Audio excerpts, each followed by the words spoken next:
Kukuha lamang po sana ng police clearance pero diretso kulungan na ang isang senior citizen matapos madiskubre na may warrant of arrest siya para sa kasong attempted rape. Balitang hatid ni EJ Gomez.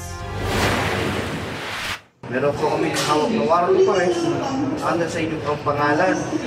Sa bisa ng arrest warrant, dinakip ng mga pulis ang 67 anyos na lalaking ito sa Angono, Rizal noong Martes.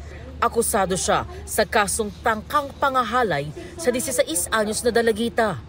Ayon sa pulisya, kukuha sana ng police clearance ang akusado para sa kanyang trabaho bilang taxi driver. Pero nadiskubring may kinakaharap pala siyang kaso. The suspect hindi niya alam na may existing warrant. And kumukuha siya ng police clearance nung nakita ng ating mga warrant clearance personnel na may existing warrant, kaagad siyang inaresto. Sa records ng pulisya, taong 2015 naganap umano ang krimen sa Binangonan, Rizal. Ang victim is a 16-year-old minor. And ang masaklap dito is pamangkin ng friend niya mismo. Friend ng suspect. Dinala niya sa motel yung biktima. Nakatakas, no, nakipaglaban yung biktima, nakatakas. And i-report sa police, and from there na filean siya ng kasong attempted rape. Aminado naman siya. Ayon sa akusado, alam niyang inireklamo siya ng pamilya ng biktima, pero di raw niya alam na may arrest warrant na pala.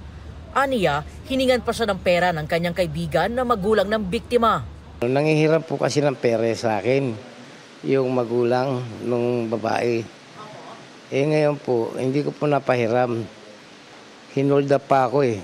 Naibigay ko yung pera ko. Na 4,000 mahigit po yun. Aminado rin siyang dinala niya ang menor de edad sa isang motel at nagkaroon din umano sila ng relasyon. Pero itinanggi niya ang paratang na attempted rape. Hindi ko tinangka, ginanong ko lang siya. Saan po? Ano pong ginawa? Sa balikat. Dito. Ginanong ko lang siya. Tapos po? Ngayon, nagsisigaw na yung bata. Nagsisigaw na nire-rape mo ko.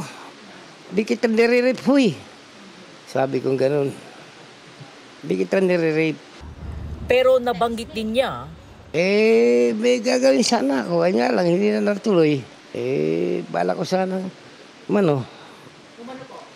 Yung isang job. sa custodial facility ng Angono Municipal Police Station nakadetain ang akusado. EJ Gomez, nagbabalita para sa GMA Integrated News.